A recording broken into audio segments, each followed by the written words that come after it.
All right, we are now officially starting our AP exam prep.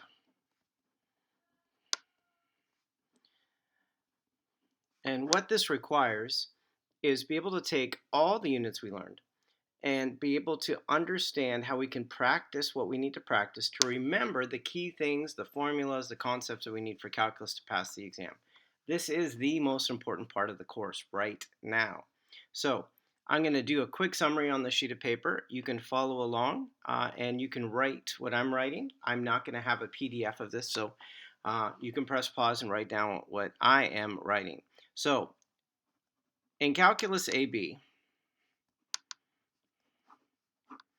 you can break Calculus AB into three big topics, which is limits, derivatives, and integration. Now, within limits, we can understand that it's a substitution. We can also understand derivative as a slope formula. That's using limits to find the derivative. That was like 1,000 years ago. We can also understand what indeterminate means, or other forms of it. It doesn't have to be 0 over 0, and that L'Hopital's rule would be a part of that. We can understand the limit only exists when the right side and the left side agree. And we put a little plus sign for the right side and left side. If they agree what the y value is, then the limit exists. So off a graph or algebraically, we need to know how to do a limit. But first, the least amount of question will be on limits, but there will be questions on limits. Second part is on derivatives. You need to know your rules. These include the product, quotient, chain, power, and then your specialty ones with exponentials and trig and so on. But then you need to know how to apply. Apply in terms of derivatives are like related rates, optimization, be able to analyze and graph a function.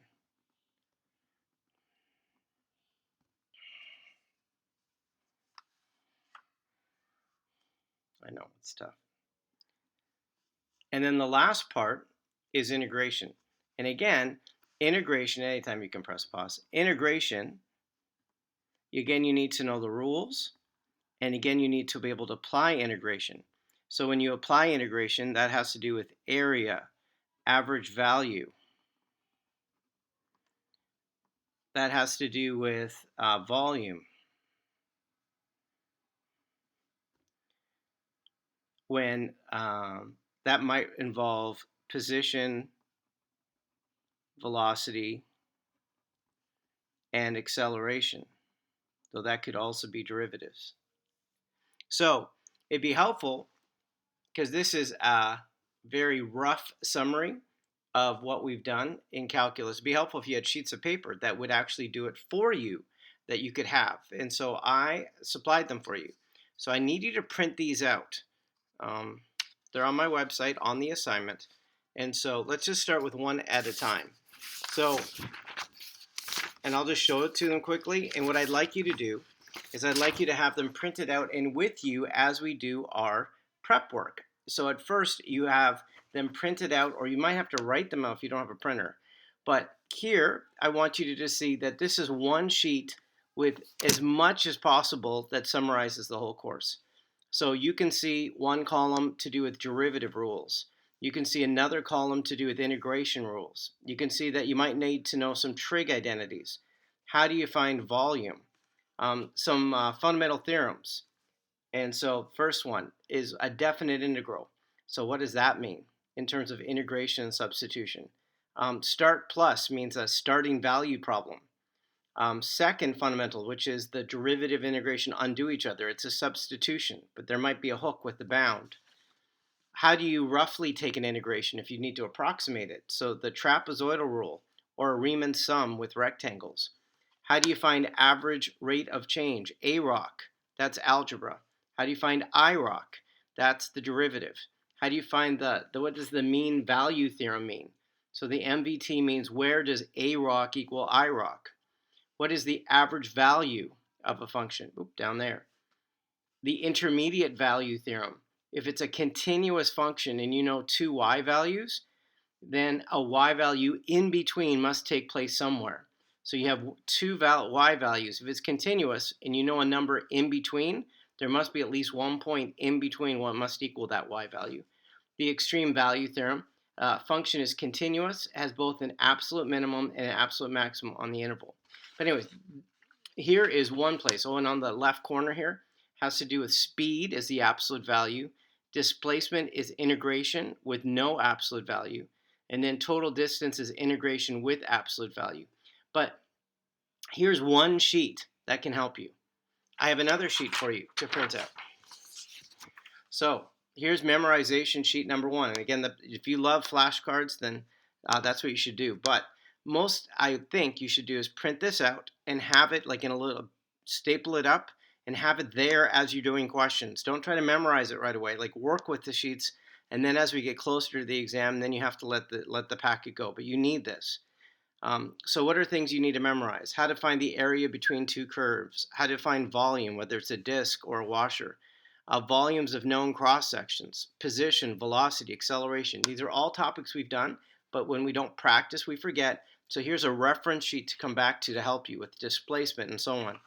The equation of a tangent line, using derivatives like the first derivative test, which is taking the derivative equal to 0 or undefined to know where it's increasing or decreasing to find maximums or minimums. Second derivative test to do with concavity, points of inflection, concave up or down, average value of a function, average rate. Some of these are overlap from the other page. IROC. The next page on the same document. Definition of a derivative. This is like the limit one from like 1,000 years ago. The definition of a derivative at a single point. So taking that and writing it a little bit differently. The intermediate value theorem.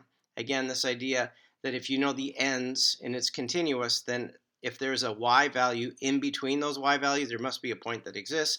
The extreme value theorem, the mean value theorem. We'll do one lesson just on theorems, but not today.